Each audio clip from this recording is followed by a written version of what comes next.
Great Expectations by Charles Dickens. Chapter 2.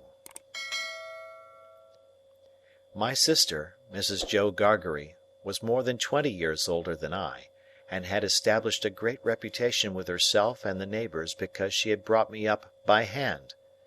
Having at that time to find out for myself what the expression meant, and knowing her to have a hard and heavy hand, and to be much in the habit of laying it upon her husband as well as upon me, I supposed that Joe Gargery and I were both brought up by hand.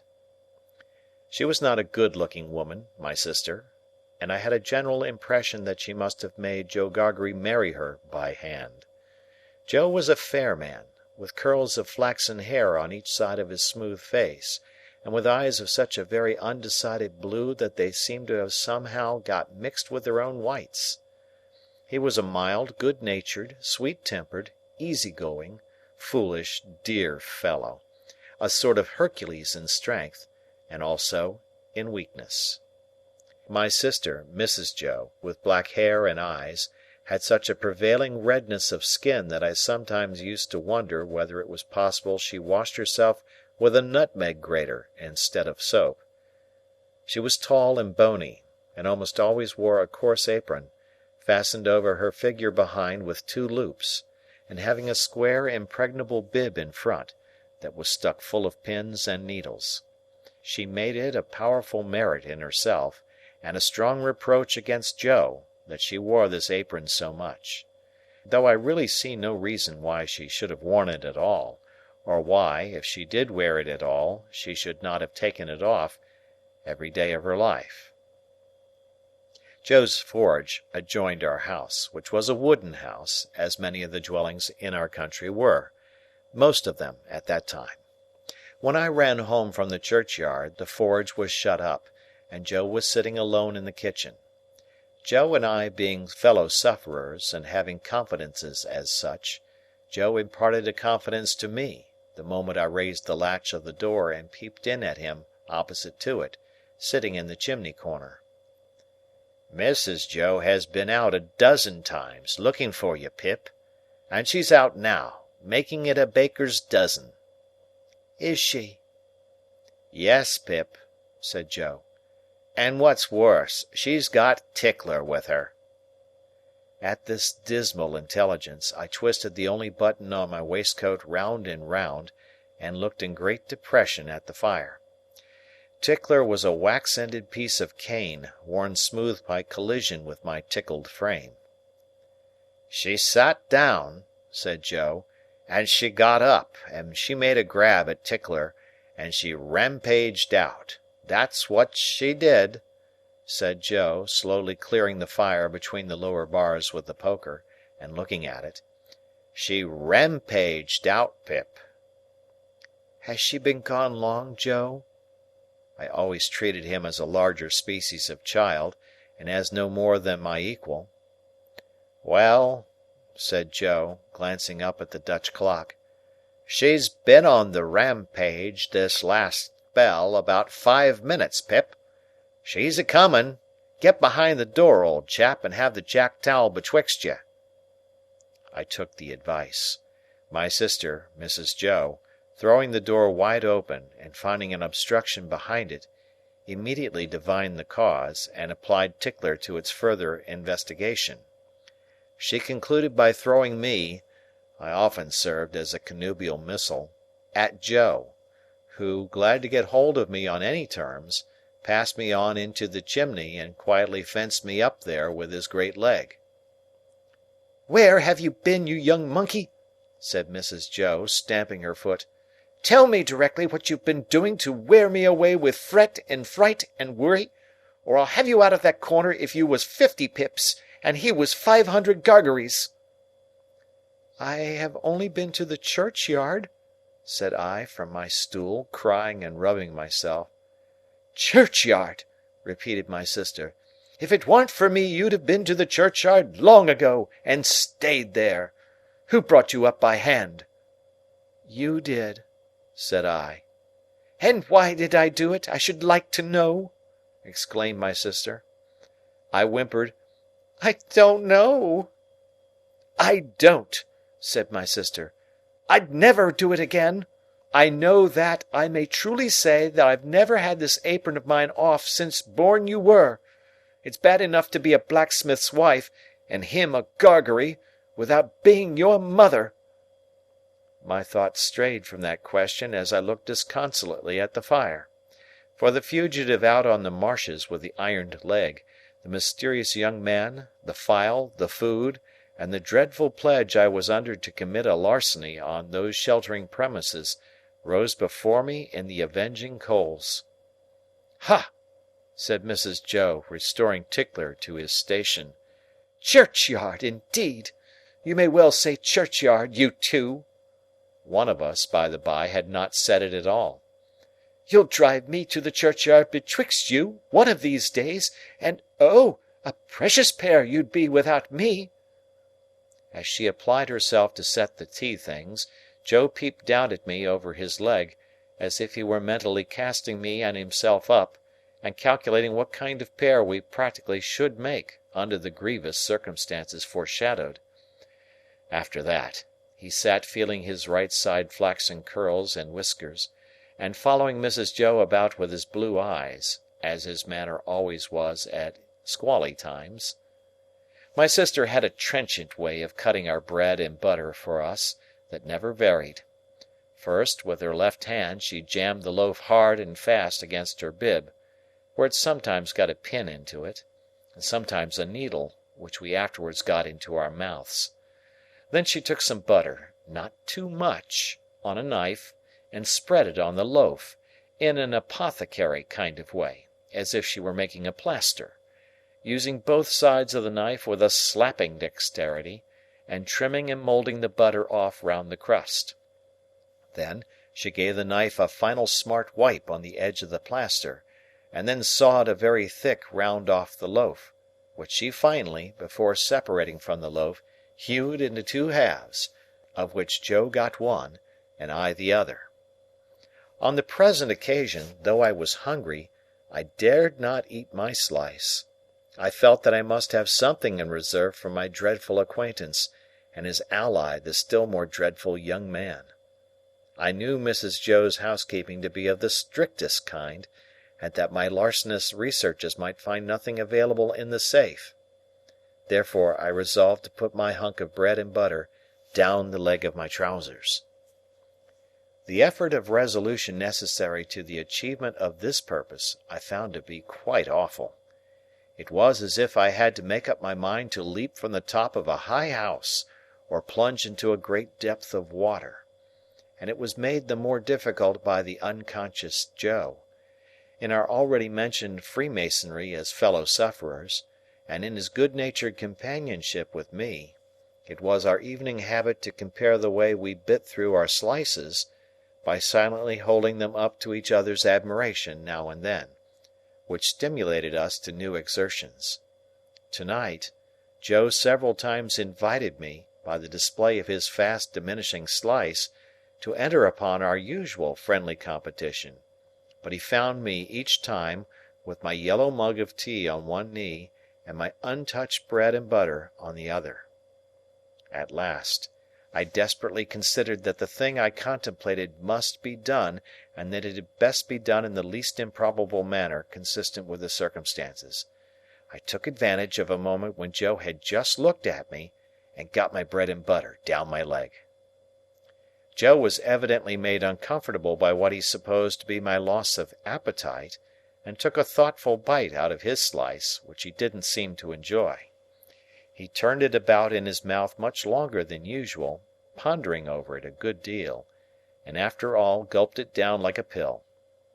He was about to take another bite, and had just got his head on one side for a good purchase on it, when his eye fell on me, and he saw that my bread and butter was gone. The wonder and consternation with which Joe stopped on the threshold of his bite and stared at me were too evident to escape my sister's observation. "What's the matter now?" said she smartly, as she put down her cup. "I say, you know," muttered Joe, shaking his head at me in very serious remonstrance, "Pip, old chap, you'll do yourself a mischief. It'll stick somewhere. You can't have chewed it, Pip." "What's the matter now?" repeated my sister, more sharply than before. "If you can cough any trifle of it up, Pip, I'd recommend you to do it," said Joe, all aghast. "Manners is manners, but still your 'ealth's your 'ealth." By this time my sister was quite desperate, so she pounced on Joe, and taking him by the two whiskers, knocked his head for a little while against the wall behind him, while I sat in the corner, looking guiltily on. "Now perhaps you'll mention what's the matter," said my sister, out of breath. "You staring great stuck pig!" Joe looked at her in a helpless way, then took a helpless bite, and looked at me again. "You know, Pip," said Joe, solemnly, with his last bite in his cheek, and speaking in a confidential voice as if we two were quite alone, "you and me is always friends, and I'd be the last to tell upon you any time. But such a—" he moved his chair, and looked about the floor between us, and then again at me, "such a most uncommon bolt as that." "Been bolting his food, has he?" cried my sister. "You know, old chap," said Joe, looking at me and not at Mrs. Joe, with his bite still in his cheek, "I bolted myself when I was your age. Frequent. And as a boy I've been among a many bolters. But I never seen your bolting equal yet, Pip, and it's a mercy you ain't bolted dead." My sister made a dive at me, and fished me up by the hair, saying nothing more than the awful words, "You come along and be dosed." Some medical beast had revived tar water in those days as a fine medicine, and Mrs. Joe always kept a supply of it in the cupboard, having a belief in its virtues correspondent to its nastiness. At the best of times, so much of this elixir was administered to me as a choice restorative, that I was conscious of going about smelling like a new fence. On this particular evening the urgency of my case demanded a pint of this mixture, which was poured down my throat, for my greater comfort, while Mrs. Joe held my head under her arm, as a boot would be held in a boot-jack. Joe got off with half a pint, but was made to swallow that, much to his disturbance, as he sat slowly munching and meditating before the fire. "Because he had had a turn." Judging from myself, I should say he certainly had a turn afterwards, if he had had none before. Conscience is a dreadful thing when it accurses man or boy, but when, in the case of a boy, that secret burden co-operates with another secret burden down the leg of his trousers, it is, as I can testify, a great punishment. The guilty knowledge that I was going to rob Mrs. Joe. I never thought I was going to rob Joe, for I never thought of any of the housekeeping property as his. United to the necessity of always keeping one hand on my bread and butter as I sat, or when I was ordered about the kitchen on any small errand, almost drove me out of my mind. Then, as the marsh winds made the fire glow and flare, I thought I heard the voice outside of the man with the iron on his leg who had sworn me to secrecy, declaring that he couldn't and wouldn't starve until tomorrow, but must be fed now. At other times I thought, what if the young man who was with so much difficulty restrained from imbruing his hands in me should yield to a constitutional impatience, or should mistake the time, and should think himself accredited to my heart and liver to-night instead of tomorrow? If ever anybody's hair stood on end with terror, mine must have done so then. But perhaps nobody's ever did? It was Christmas Eve, and I had to stir the pudding for next day, with a copper stick, from 7 to 8 by the Dutch clock. I tried it with the load upon my leg, and that made me think afresh of the man with the load on his leg, and found the tendency of exercise to bring the bread and butter out at my ankle quite unmanageable. Happily I slipped away, and deposited that part of my conscience in my garret bedroom. "Hark!" said I, when I had done my stirring, and was taking a final warm in the chimney corner before being sent up to bed. Was that great guns, Joe?" "Ah!" said Joe. "There's another convict off." "What does that mean, Joe?" said I. Mrs. Joe, who always took explanations upon herself, said, snappishly, "Escaped! Escaped!" administering the definition like tar water. While Mrs. Joe sat with her head bending over her needlework, I put my mouth into the forms of saying to Joe, "What's a convict?"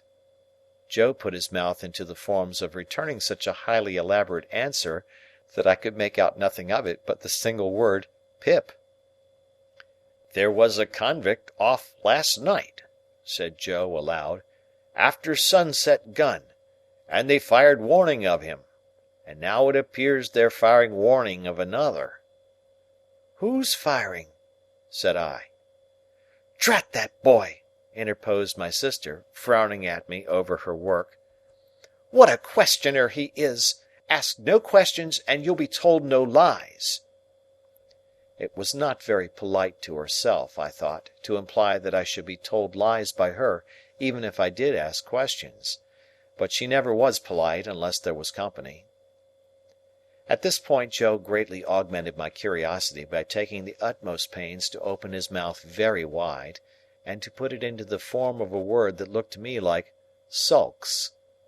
Therefore I naturally pointed to Mrs. Joe, and put my mouth into the form of saying, "Her?" But Joe wouldn't hear of that at all, and again opened his mouth very wide, and shook the form of a most emphatic word out of it. But I could make nothing of the word. "Mrs. Joe," said I, as a last resort, "I should like to know, if you wouldn't much mind, where the firing comes from." "Lord bless the boy!" exclaimed my sister, as if she didn't quite mean that, but rather the contrary. "From the hulks." "Oh!" said I, looking at Joe. "Hulks!" Joe gave a reproachful cough, as much as to say, "Well, I told you so." "And please, what's hulks?" said I. "That's the way with this boy!" exclaimed my sister, pointing me out with her needle and thread, and shaking her head at me. "Answer him one question, and he'll ask you a dozen directly. Hulks are prison ships, right across the meshes." We always used that name for marshes, in our country. "I wonder who's put into prison ships, and why they're put there?" said I, in a general way, and with quiet desperation. It was too much for Mrs. Joe, who immediately rose. "I tell you what, young fellow," said she, "I didn't bring you up by hand to badger people's lives out. It would be blame to me, and not praise, if I had. People are put into hulks because they murder, and because they rob and forge and do all sorts of bad, and they always begin by asking questions. Now you get along to bed." I was never allowed a candle to light me to bed, and as I went upstairs in the dark, with my head tingling, from Mrs. Joe's thimble being played the tambourine upon it, to accompany her last words, I felt fearfully sensible of the great convenience that the hulks were handy for me. I was clearly on my way there. I had begun by asking questions, and I was going to rob Mrs. Joe. Since that time, which is far enough away now, I have often thought that few people know what secrecy there is in the young under terror, no matter how unreasonable the terror, so that it be terror. I was in mortal terror of the young man who wanted my heart and liver. I was in mortal terror of my interlocutor with the iron leg. I was in mortal terror of myself, from whom an awful promise had been extracted. I had no hope of deliverance through my all-powerful sister, who repulsed me at every turn. I am afraid to think of what I might have done on requirement, in the secrecy of my terror. If I slept at all that night, it was only to imagine myself drifting down the river on a strong spring tide, to the hulks, a ghostly pirate calling out to me through a speaking trumpet, as I passed the gibbet station, that I had better come ashore and be hanged there at once, and not put it off. I was afraid to sleep, even if I had been inclined, for I knew that at the first faint dawn of morning I must rob the pantry. There was no doing it in the night, for there was no getting a light by easy friction then; to have got one I must have struck it out of flint and steel, and have made a noise like the very pirate himself rattling his chains. As soon as the great black velvet pall outside my little window was shot with grey, I got up and went downstairs, every board upon the way, and every crack in every board calling after me, "Stop, thief!" and "Get up, Mrs. Joe!" In the pantry, which was far more abundantly supplied than usual, owing to the season, I was very much alarmed by a hare hanging up by the heels, whom I rather thought I caught when my back was half turned, winking. I had no time for verification, no time for selection, no time for anything, for I had no time to spare. I stole some bread, some rind of cheese, about half a jar of mincemeat, which I tied up in my pocket handkerchief with my last night's slice, some brandy from a stone bottle, which I decanted into a glass bottle I had secretly used for making that intoxicating fluid, Spanish licorice water, up in my room, diluting the stone bottle from a jug in the kitchen cupboard, a meat bone with very little on it, and a beautiful round compact pork pie.